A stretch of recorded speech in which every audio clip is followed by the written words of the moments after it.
Christmas അല്ലേ? ഈ പണം എന്റെ സമ്മാനമായി സ്വീകരിക്കൂ. ഈ ദിവസം ആസ്വദിക്കൂ. നന്ദി അച്ഛാ.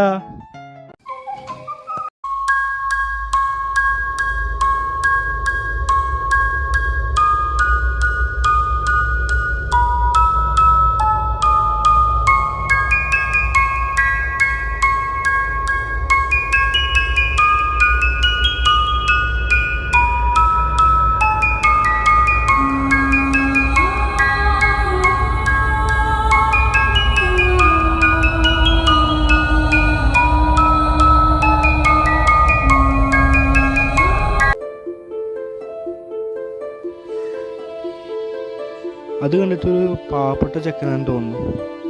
തണുക്കുന്നുണ്ടെന്ന് തോന്നുന്നു. ഞാൻ ഈ കാശ് കൊണ്ട് അവനെന്തെങ്കിലും മേടിച്ചു കൊടുക്കണം. അല്ല വേണ്ട, എനിക്ക് അടിച്ചു പൊളിക്കണ്ട.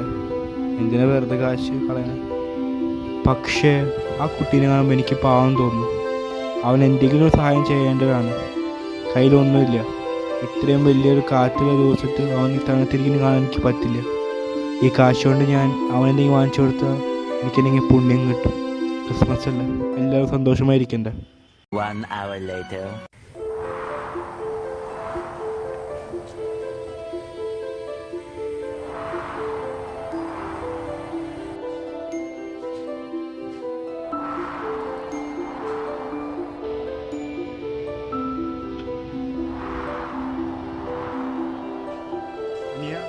എനിക്ക് തണുക്കുന്നുണ്ടോ? അല്ല, എനിക്ക് എന്തേലും തണുക്കുന്നുണ്ട്. ക്രിസ്മസ് അല്ല, അതിനെ പ്രമാണിച്ച സമ്മാനം.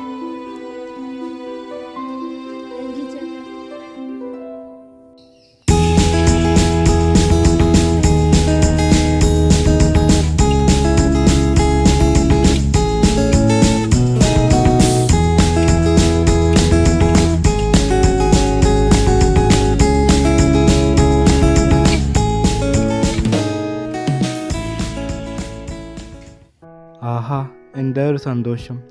ഈ സമ്മാനം അവന് കൊടുത്തപ്പോൾ എനിക്ക് തന്നൊരു സന്തോഷം തോന്നുന്നു. ഇതുപോലെ ഇനിയും എനിക്ക് ചെയ്യാൻ പറ്റണേ ഞാൻ ആഗ്രഹിക്കുന്നു.